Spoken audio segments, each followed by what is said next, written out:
ମାଲକାନଗିରିରେ Rotary club ପକ୍ଷରୁ ଅନ୍ନପୂର୍ଣ୍ଣା ଦିବସ ପାଳିତ। ରୋଟାରୀ କ୍ଲବ ଅଫ୍ ମାଲକାନଗିରି ପକ୍ଷରୁ ଅନ୍ନପୂର୍ଣ୍ଣା ଦିବସ ସତ୍ୟସାଇ ମନ୍ଦିର ପ୍ରାଙ୍ଗଣରେ ସେବା ଓ ଶ୍ରଦ୍ଧାର ସହିତ ପାଳନ କରାଯାଇଛି। କ୍ଲବର ସଭାପତି ଦିଲ୍ଲୀପ କୁମାର ସମାନି ଏବଂ ସମ୍ପାଦକ ସୁଶାନ୍ତ ସାମଲଙ୍କ ନେତୃତ୍ୱରେ ଆୟୋଜିତ ଏହି କାର୍ଯ୍ୟକ୍ରମରେ ବହୁ ସଂଖ୍ୟକ ସଦସ୍ୟ ସ୍ୱେଚ୍ଛାସେବୀ ଯୋଗ ଦେଇଥିଲେ। ସତ୍ୟସାଇ ମନ୍ଦିରର ସଦସ୍ୟ ମଧ୍ୟ କାର୍ଯ୍ୟକ୍ରମକୁ ସଫଳ କରିବାରେ ସକ୍ରିୟ ସହଯୋଗ କରିଥିଲେ। ଏହି ଅବସରରେ ଆବଶ୍ୟକତାରେ ଥିବା ଲୋକଙ୍କୁ ଅନ୍ନ ବଣ୍ଟନ କରାଯାଇଥିଲା। ସମାଜର ଦୁର୍ବଳ ଓ ଅସହାୟ ବର୍ଗଙ୍କ ପାଖରେ ପହଞ୍ଚି ସେମାନଙ୍କ ସହ ଖୁସି ବାଣ୍ଟିବା ଏବଂ ମାନବ ସେବା ହିଁ ମାଧବ ସେବା ବାର୍ତ୍ତାକୁ ପହଞ୍ଚାଇବା ଏହି କାର୍ଯ୍ୟକ୍ରମର ମୂଳ ଉଦ୍ଦେଶ୍ୟ ବୋଲି କ୍ଲବ ପକ୍ଷରୁ କୁହାଯାଇଥିଲା। କାର୍ଯ୍ୟକ୍ରମରେ କ୍ଲବର ସଦସ୍ୟ ସୁରେନ୍ଦ୍ର ପାଢ଼ୀ, ବିଜୟ ପଣ୍ଡା, ନାରାୟଣ ବୈରାଗୀ, ରମ୍ୟ ରଞ୍ଜନ ପରିଡ଼ା, ସମଲ ବାବୁ, ଆଶିଷ ରାଜ ପ୍ରମୁଖ ଉପସ୍ଥିତ ରହି ସେବା କାର୍ଯ୍ୟରେ ସହଯୋଗ କରିଥିଲେ। ରୋଟାରୀ କ୍ଲବର ଏଭଳି ସମାଜସେବା ମୂଳକ ପଦକ୍ଷେପକୁ ସ୍ଥାନୀୟ ଅଞ୍ଚଳରେ ବେଶ୍ ପ୍ରଶଂସା କରାଯାଇଛି।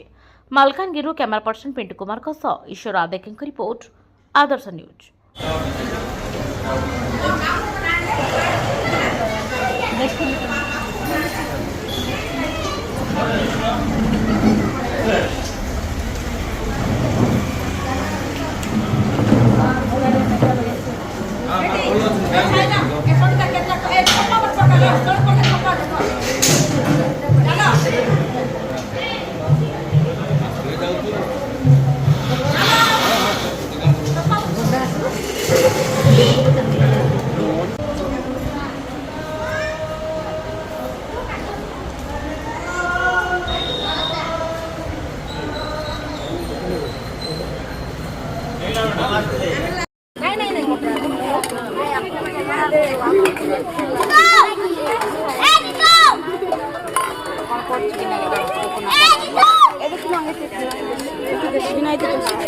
बापू गिरला